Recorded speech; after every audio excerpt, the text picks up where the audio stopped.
بسم الله الرحمن الرحيم. السلام عليكم ورحمة الله وبركاته. Alhamdulillah wassalatu wassalamu ala rasulillah wa ala alihi wa sahbihi wa mawalah wa la hawla wa la quwwata illa billahi wa ba'd. Melanjutkan kajian kita masih membahas kitab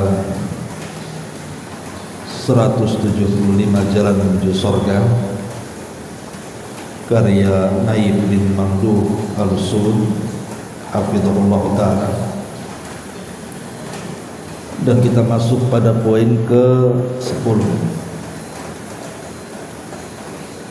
Di antara jalan menuju surga adalah memiliki akhlak kasih sayang. Kita baca dulu matanya baru kita jelaskan. Nabi SAW bersabda, Ar-rahimuna yarhamuhumur rahman, irhamu man fil ardi sayarhamukum man fis sama. Orang-orang yang penuh kasih akan selalu dikasihi oleh Ar-Rahman, Zat yang Maha Pengasih. Maka kasihanilah orang-orang yang ada di bumi, niscaya kalian akan dikasihi oleh Zat yang ada di langit. Kemudian Nabi SAW bersabda, Man la yarham la yurham. Barang siapa yang tidak mengasihi, niscaya dia tidak akan dikasihi. Lah di antara penduduk surga yang telah Nabi SAW kabarkan tentang mereka dengan sabdanya, penduduk surga ada 3 golongan. Beliau alaihi salam menyebutkan di antara mereka adalah, dan seorang lelaki yang penuh kasih dan berhati lembut kepada karib kerabat dan sesama muslim. Hadis ini dikeluarkan oleh Imam Muslim. Baik.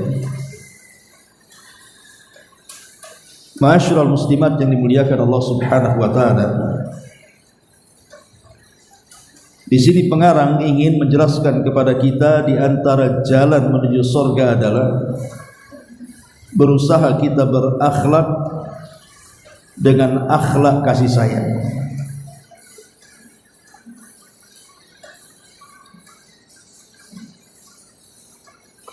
Kita tahu bahwa agama kita ini mengajarkan kasih sayang. Dan Nabi SAW pun diutus untuk menebarkan kasih sayang. Dan dakwah yang diajarkan Nabi SAW pun dakwah di atas kasih sayang.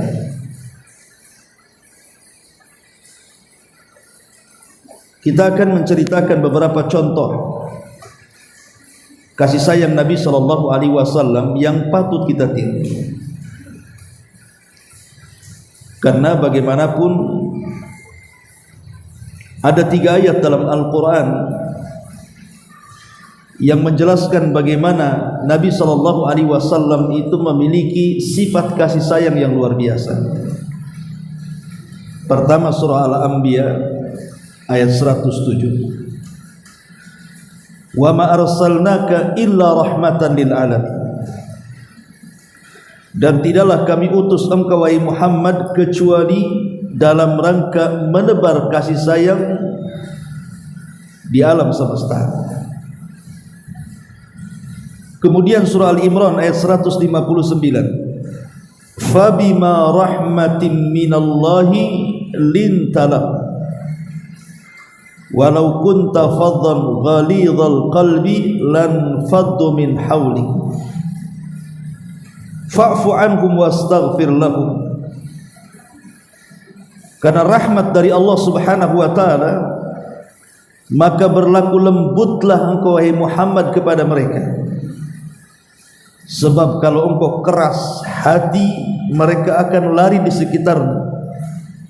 Maka maafkan mereka dan mintakan ampun akan dosa-dosa mereka. Dan juga dalam At-Taubah 128, laqad ja'akum rasulun min anfusikum azizun 'alaihi ma 'anittum harisun 'alaikum bil mu'minina raufur rahim. Sungguh telah datang seorang utusan dari jenis kalian, amat berat bagi dia penderitaan kalian, amat sangat semangat untuk memberikan hidayah kepada kalian dan kepada orang-orang yang beriman, maka dia sangat baik dan berlaku sayang. 3 ayat ini cukup menjelaskan bagaimana sifat Nabi SAW, bahwa Nabi itu memiliki kasih sayang luar biasa karena Allah Subhanahu wa taala yang mendidik. Kita lihat pertama bagaimana kasih sayang Nabi SAW kepada anak-anak. Satu hari ada seorang sahabat namanya Aqra ibn Habis At-Tamimi atau At-Tamimi radhiyallahu anhu. Jadi Aqra ibn Habis ini masuk ke rumah Nabi. Lah ketika itu Hasan dan Husain cucu Nabi masih kecil, sedang lari ke sana kemari, maka ditangkap oleh Nabi SAW, dipeluk kemudian dicium. Lah Aqra ibn Habis ini heran. Maka kemudian Aqra ibn Habis berkata kepada Nabi SAW, tuqabbiluna auladakum, inna li asyarata minal waladi ma qabbaltu ahadan minhum qad. Kenapa engkau cium anak-anak kecil itu wahai Rasul, padahal aku punya anak 10, tidak ada satupun yang kucium mereka. Faqala Nabi SAW, maka Rasul mengatakan, jangan kau lakukan seperti itu, hampir-hampir Allah akan cabut rahmat dalam hati. Jadi Nabi SAW itu juga menyayangi anak-anak, sampai ketika Rasul berkhutbah, tiba-tiba Hasan Husain itu sedang lari, dia turun. Kemudian digendonglah cucunya ini naik lagi ke atas mimbar, kemudian berkhutbah. Kemudian salah satu penggalan khutbahnya dia mengatakan, innama amwalukum wa auladukum fitnah. Sesungguhnya harta dan anak-anak kalian bisa menjadi fitnah. Sahabat mengatakan, termasuk kau wahai Rasul? Termasuk aku, kata Rasul. Tapi lihat bagaimana Nabi SAW mencontohkan sayang dengan anak-anak. Ini satu gambaran. Yang kedua, bahkan Nabi SAW itu juga mengajarkan kasih sayang kepada orang yang memiliki kebutuhan khusus. Entah mungkin akalnya agak sedikit error gitu ya, kurang waras, atau kita anggap gila gitu. Dan itu dicontohkan ketika ada seorang wanita yang selalu datang penyakit ayannya, tetapi kalau penyakit itu datang, dia suka berguling-guling dan auratnya tampak. Maka kemudian wanita ini datang kepada Nabi, kemudian menceritakan kondisinya. Maka dia meminta kepada Nabi SAW untuk berdoa kepada Allah agar penyakitnya dihilangkan. Tapi Nabi SAW ketika itu memberi 2 pilihan. Satu, baik aku akan doakan engkau kepada Allah, semoga Allah semoga Allah menyembuhkan penyakitmu, atau la in sabarti walakil jannah, kalau engkau sabar maka engkau dapat surga. Milih mana? Milih sembuh atau milih surga? Maka wanita ini mengatakan, asbir ya Rasulullah, aku milih sabar, katanya. Tapi berdoalah kepada Allah tatkala penyakitku datang wahai Rasul, jangan sampai tersingkap auratku, itu saja. Tapi lihat Nabi SAW memperlakukan wanita, ya boleh dikata mungkin memiliki keterbatasan, dan itu Nabi SAW mencontohkan bagaimana memberikan kasih sayang kepada orang-orang yang punya kebutuhan khusus, itu namanya, dengan tetap mendekat kepada mereka dan menyayangi mereka. Ini yang kedua. Kemudian yang ketiga,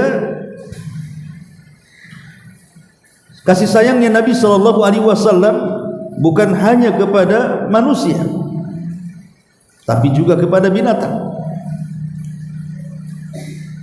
Nabi SAW pernah menceritakan, dan ibu tahu semualah kisahnya, tentang seorang wanita yang kemudian memberi minum seekor anjing.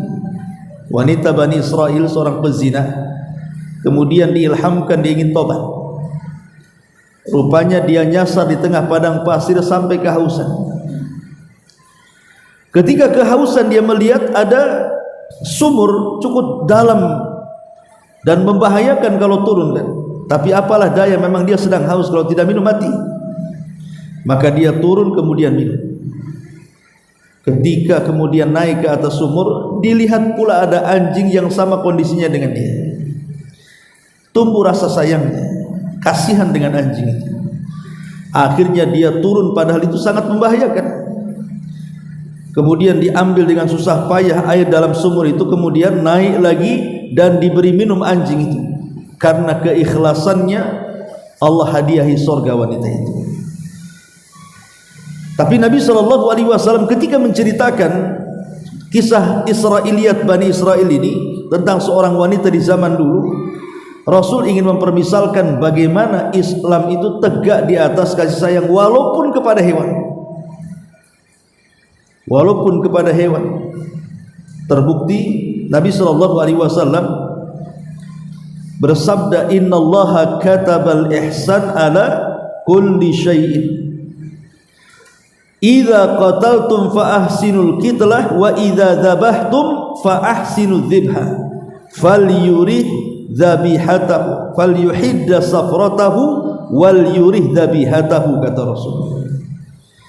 Sesungguhnya Allah telah mewajibkan kasih sayang itu pada setiap tempat.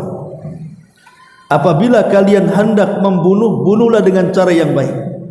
Kalau hendak menyembelih, sembelihlah dengan cara yang baik, di mana senangkan hewan sembelihannya, tajamkan pisaunya, kata Nabi. Supaya apa? Supaya ketika menyembelih lekas mati. Sebab kalau pisau itu tumpul, lambat mati, kasihan akhirnya, kan? Karena saya pernah menyaksikan, Bu, waktu Idul Adha, karena dia tidak piawai memegang pisau dan juga tidak pernah menyembelih sapi itu, sapinya pula ngamuk. Jadi ketika disembelih, dia kira mungkin itu sudah cukup karena darah sudah keluar. Rupanya selang beberapa waktu sapi itu dilepas kayunya, kemudian talinya, berdiri, Bu, sapi itu. Padahal sudah patah di sini, ya kan? Rupanya harus ada keahlian nyembelih itu. Kan kasihan jadinya, kan? Padahal Islam mengajarkan harus berlaku kasih sayang kepada binatang walaupun ketika menyembelih. Fa idza dzabhtum fa ahsinu dzibha. Nah, ini juga bentuk kasih sayang Nabi SAW kepada binatang. Dan itu juga dicontohkan ketika Nabi sedang bersama pasukan dalam peperangan, ya. Tiba-tiba Rasul dikejutkan ada induk burung terbang di atas kepalanya, berputar-putar. Dan Rasul memperhatikan induk burung itu seolah-olah kehilangan anaknya. Akhirnya Nabi SAW mengumpulkan para sahabat. dan mengatakan, siapa yang menyakiti burung itu, katanya, siapa yang menyakiti burung itu dengan cara mengambil anaknya, rudduha ilaiha, kembalikan anak burung itu kepada induk burungnya. Lihat bagaimana Nabi SAW marah kepada para sahabat kalau sampai memisahkan anak burung dari induknya. Coba, kalau Nabi SAW punya perhatian anak burung kepada induk burung, maka tentu kepada manusia akan lebih perhatian lagi. Maka ini juga satu pelajaran bagi kita, jangan pernah memisahkan anak dari orang tuanya. Contoh umpamanya, ada suami istri bercerai. Yang namanya bercerai itu semua tidak indah, pasti akan saling membuka aib di antara keduanya. Kalau memang perceraiannya tidak wajar, ada kasus gitu ya. Lah biasanya nanti ketika hak asuh itu entah jatuh kepada bapaknya atau jatuh kepada ibunya, terkadang ada orang-orang tua itu yang tidak berakal. Contoh umpamanya ikut ibunya. Itu selama ikut ibunya, ibunya melarang tidak boleh anaknya ketemu bapaknya. Lah itu kan bapaknya. Yang bermasalah itu loh Anda ibu, bukan anak. Anak itu tidak ada masalah. Tapi terkadang disangkut pautkan kan sama orang tua. Si anak itu disangkut pautkan seolah-olah dia dimasukkan ke masalah dia. Anak tidak bersalah, jangan dipisahkan. Karena itu bukan akhlak kasih sayang namanya. Kasihan anak ini, apalagi yang lebih parah lagi didoktrin pula. Bapakmu itu kurang ajar, bapakmu jahat, bapakmu, akhirnya musuhan sama bapaknya. Nah ini kan masalah. Karena Nabi SAW saja tidak mau kalau seandainya induk burung dipisahkan dari anaknya. Kemudian kasus yang sama juga dari Anas bin Malik radhiyallahu anhu, hadis ini terdapat dalam Musnad Imam Ahmad. Jadi satu hari Nabi SAW itu sedang berjalan-jalan di ganggang kota Madinah menggunakan keledai. Jadi kebiasaan Rasul itu, Rasul punya unta, Rasul punya kuda. Tapi Nabi SAW selalu menunggang keledai, menunjukkan apa? Tawadhu, rendah dirinya Nabi SAW. Diboncengnya Anas bin Malik radhiyallahu an di belakang Nabi. Tiba-tiba ketika enak sedang berjalan-jalan tuh, dikejutkan Nabi SAW dengan seekor unta yang mengejarnya. Kejar sama unta itu. Setelah dekat, tiba-tiba unta itu menghadang. Setelah menghadang, tiba-tiba unta itu yabruk, langsung tersungkur sujud di hadapan Nabi dengan sujud yang lama. Kemudian Rasul turun dari keledai, mendekati unta yang sujud itu. Kemudian diangkat kepalanya, dilihatnya kedua matanya sedang berlinang air mata. Entah ngobrol apa Nabi dengan unta itu, tapi yang jelas mujizat kan itu. Seorang Nabi terkadang memahami bahasa binatang karena mujizat. Akhirnya tiba-tiba Rasul berteriak di hadapan para sahabat yang ada di situ, siapa pemilik unta ini, katanya. Siapa pemilik unta ini? Faja'a fatan minal ansar, tiba-tiba datang seorang anak muda dari Ansar dan mengatakan, saya wahai Rasul. Maka kemudian Nabi SAW marah kepada orang ini dan mengatakan, tidakkah kau bertakwa kepada Allah? Allah lah sudah kuasakan unta kepadamu, harusnya kau rawat unta itu. Kau hanya bisa mempekerjakan tapi tidak pernah bisa memberikan kemakmuran kepada untamu. Ittaqillah, bertakwalah kau kepada Allah Subhanahu wa taala. Nah ini kan menunjukkan apa? Kasih sayang Nabi SAW. Rasul mengajarkan kasih sayang hatta kepada binatang sekalipun, apalagi manusia. Seperti umpamanya orang-orang lemah. Satu hari orang-orang atau sahabat-sahabat yang fakir seperti apa namanya Bilal, Suhaib, Salman Al-Farisi, ini kan sahabat-sahabat fakir, sahabat-sahabat miskin, karena mereka adalah budak masalahnya. Salman Al-Farisi juga diperbudak, sebenarnya orang merdeka tapi diperjualbelikan seperti budak. Kemudian juga Suhaib Ar-Rumi, kemudian Bilal ibn Rabah, mereka kan di permulaan dakwah itu termasuk orang-orang lemah. Jadi ada kasus begini, dijelaskan dalam sebuah riwayat.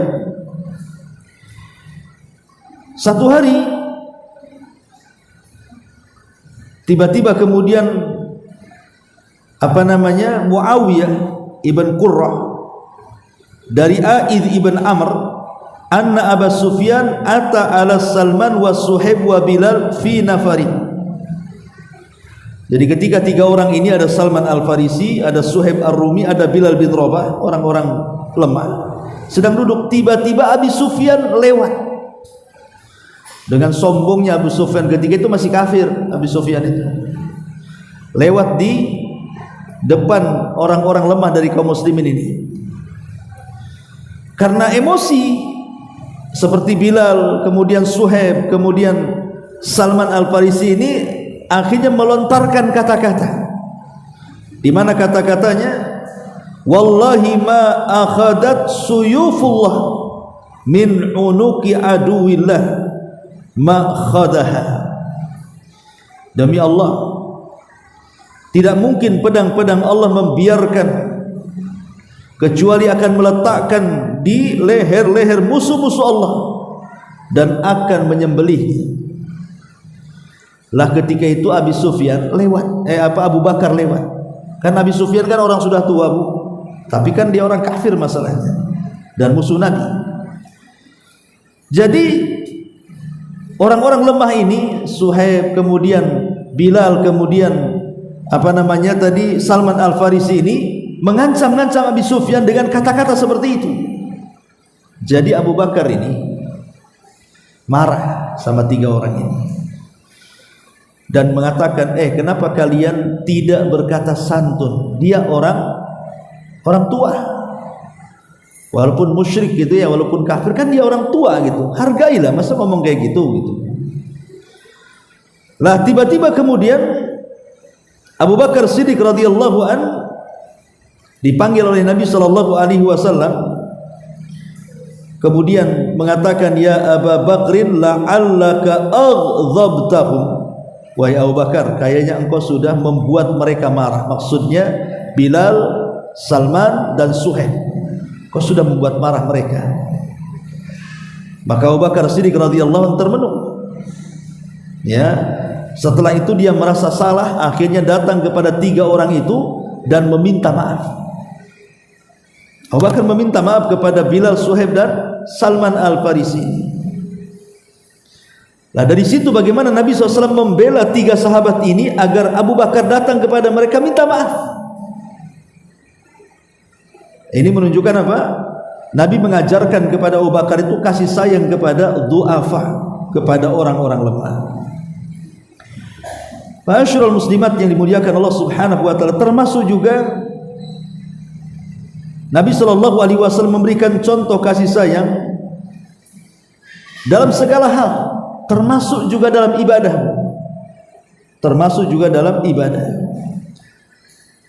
Satu hari Nabi sallallahu alaihi wasallam sedang sholat. Tiba-tiba dari belakang ada anak kecil nangis. Ibu kalau sholat bawa anak kecil kemudian dibawa ke masjid nangis itu kan panik kan? Gimana nggak panik? Takut ganggu orang. Biasanya ada ibu-ibu panik itu kalau anaknya nangis tuh.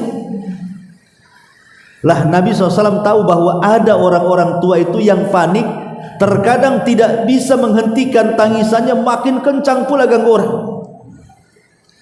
Makanya Nabi SAW yang tadinya bacaannya itu mau dipanjangkan, tidak jadi. Kemudian Rasul hanya mengambil surat-surat terpendek dalam Al-Quran supaya cepat menyelesaikan sholatnya, supaya sang ibu itu bisa meredamkan tangisan anaknya. Sampai seperti itu Nabi SAW menanamkan kasih sayang itu.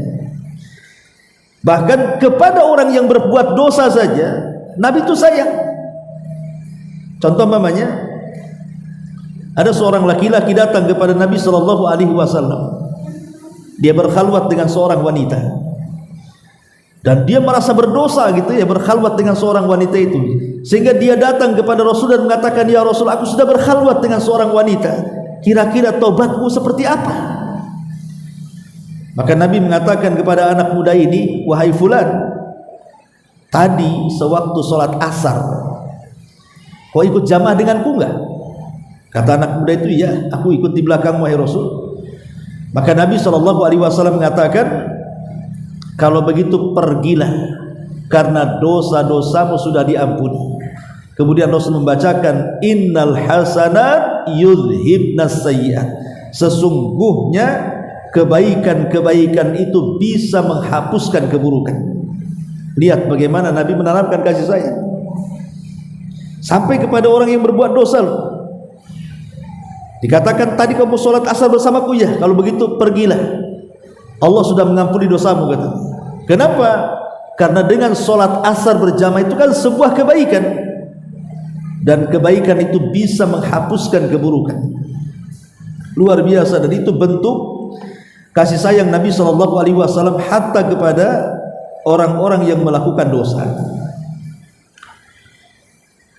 Begitu juga dalam pemerintahan Rasul, kan, Nabi SAW pernah menasihati kabilah-kabilah dari kerabat dekatnya saat kemudian di permulaan dakwah. Kumpulkan semua kerabatnya, kemudian dikatakan kepada mereka, hei Bani Adi, selamatkan diri kalian. Termasuk kepada Fatimah, hei Fatimah, kamu juga selamatkan diri engkau sendiri, karena aku tidak bisa menjamin keselamatan. Jadi Nabi SAW terus memberikan nasihat kepada Nabi SAW memberikan nasihat kepada kita bagaimana Nabi SAW mengajarkan kasih sayang kepada umat. Ini juga dalam bentuk kasih sayang Nabi SAW, dan banyaklah kisah-kisah kasih sayang Rasul kepada umatnya, bahkan kepada binatang dan yang semacamnya. Taib. Dari sini kita tahu kita perlu berakhlak dengan akhlak kasih sayang. Pertanyaannya, macam mana caranya? Terkadang hati kita ini mudah keras, kan. Ada orang yang menyakiti kita, kayaknya dendamnya itu mau nimpuk aja gitu bahasanya, ya. Kalau bisa itu memukul aja depan mukanya itu. Balas dendam. Ada perkara-perkara yang bisa melembutkan hati. Karena kan kasih sayang itu kan berawal dari kelembutan. Yang pertama, qiraatu kitabillahi azza wa jalla. Perbanyak membaca Quran. Perbanyak membaca Quran, karena bacaan Quran itu bisa melembutkan hati. Apalagi memang Quran sendiri adalah obat. Ini yang pertama. Perbanyak baca Quran. Yang kedua, tadzakkur masyahidil akhirah.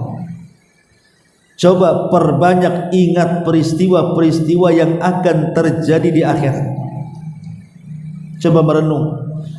Ibu malam-malam merenung macam mana kita berada di padang mahsyar, dikumpulkan dari sejak zaman Adam sampai yang terakhir, kemudian matahari didekatkan, keringat bercucuran, kemudian harus berdiri bertahun-tahun lamanya, dan begitu seterusnya.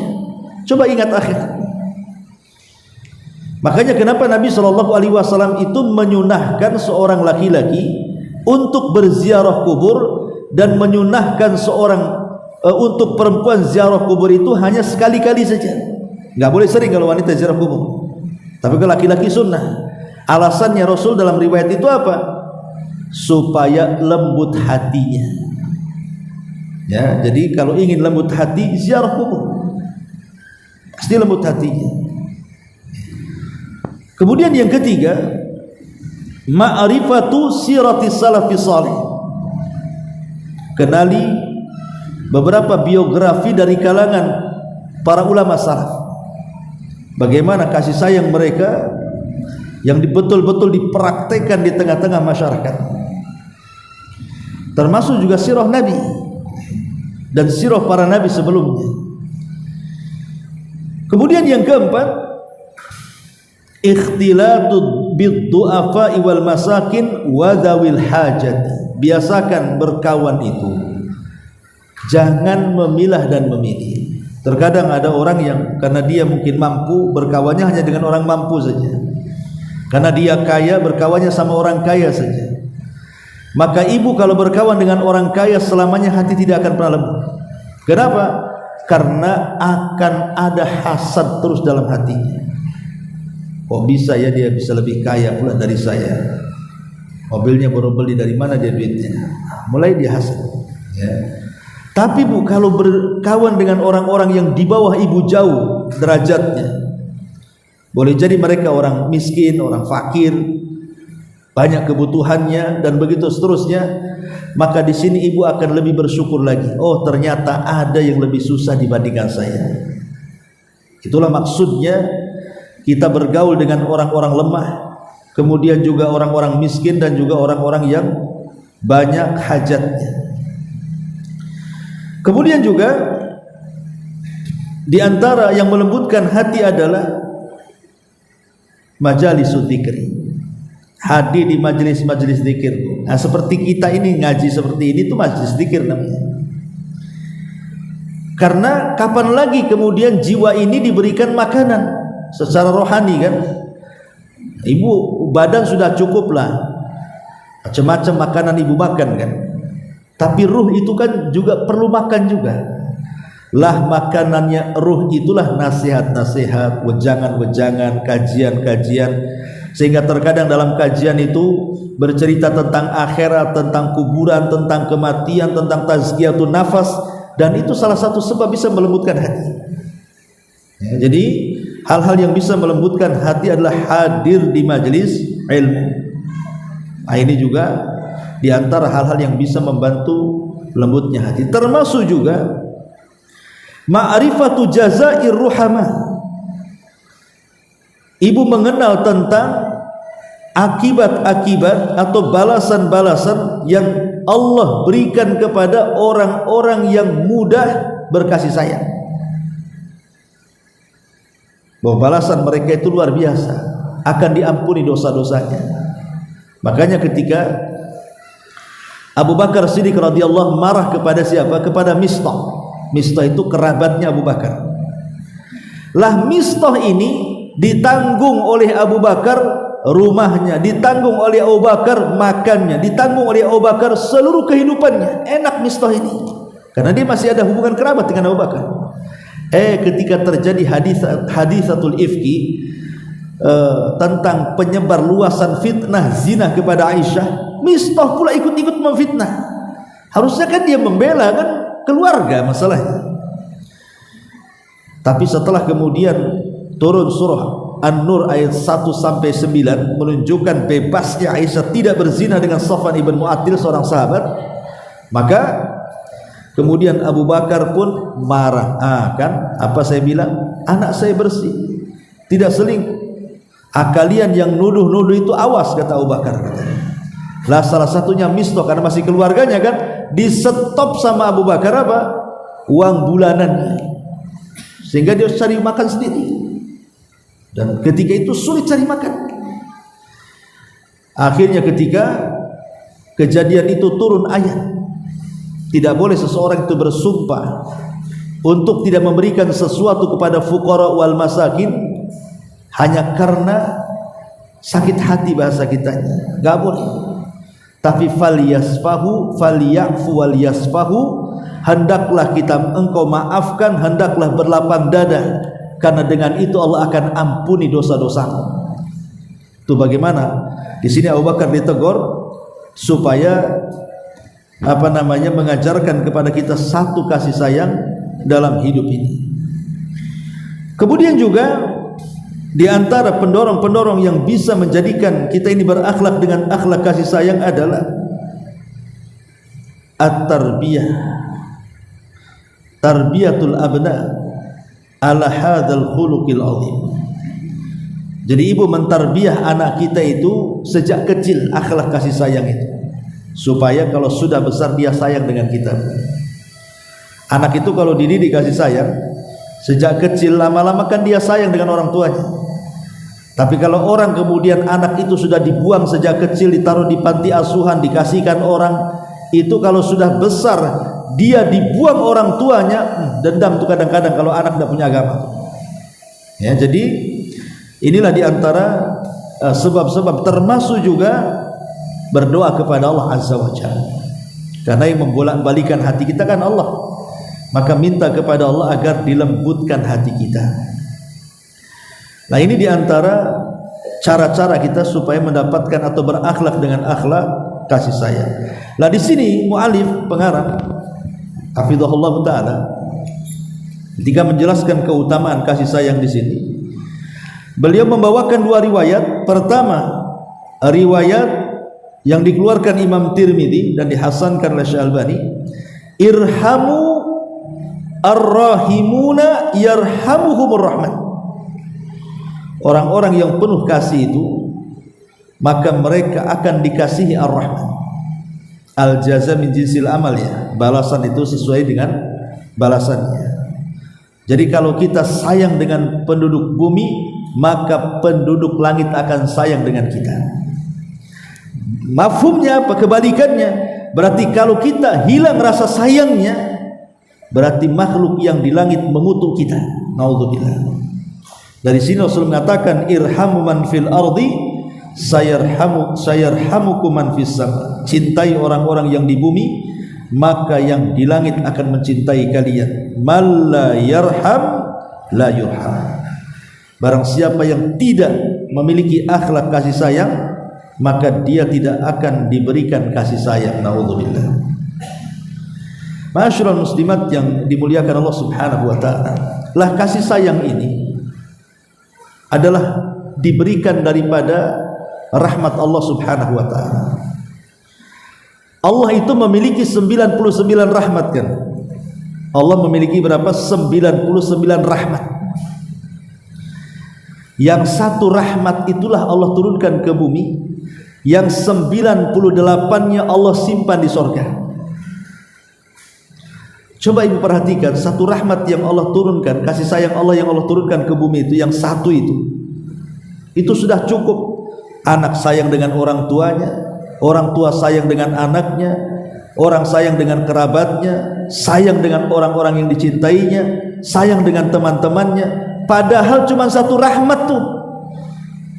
Sampai kepada hewan buas pun tidak menerkam anaknya.